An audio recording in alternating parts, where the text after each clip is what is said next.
Hi, everybody. It's Saturday, and I have my little granddaughter Naira with me, and she'd like to give you a message. Please be safe in these times.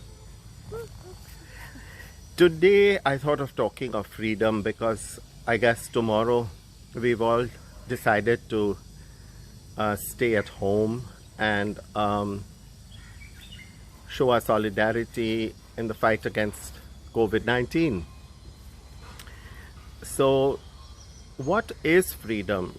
It's quite an important word for all of us, and yet different age groups, different levels of society, and different people interpret it quite differently. um, the saint and the sinner, in a way, both want freedom. The saint wants freedom or mukti from this life. The sinner wants freedom from his poverty. So I don't know if in the word freedom, if there are two opposite sides, because it's so relative.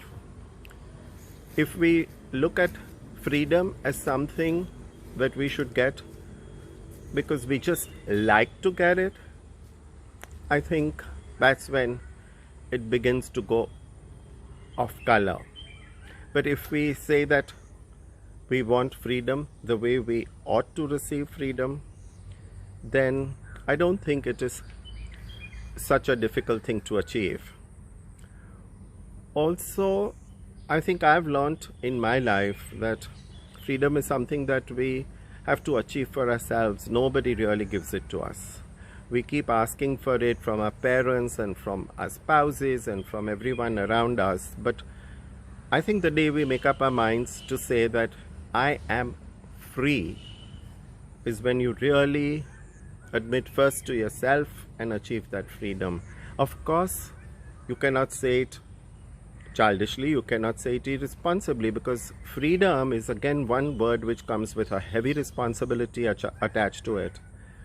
Like a king or a queen is free to do exactly what they want from morning to evening, but the head that wears the crown does weigh it heavily. So tomorrow, when we're all sitting at home and losing a major part of the freedom that we were used to, contemplate this and pray that we all get freedom from this virus and that soon we are all back to our lives. This time, perhaps with a second thought on everything we thought was routine and normal. Cheers.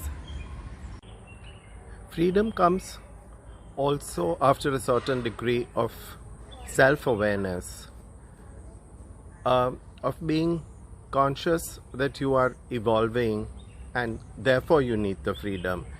If you're still crawling on the ground, how will you use your freedom? So the day you begin to think that you're maturing and you are capable of taking on more, that's the time you start searching for freedom, because then it becomes an empowerment to you, and then you inspire confidence in everybody around you to say that I've earned this freedom and I know I can do things. And even if that message goes across silently, people around you begin to sense it and then pass it on to you so naturally that you don't even realize how the whole thing happened.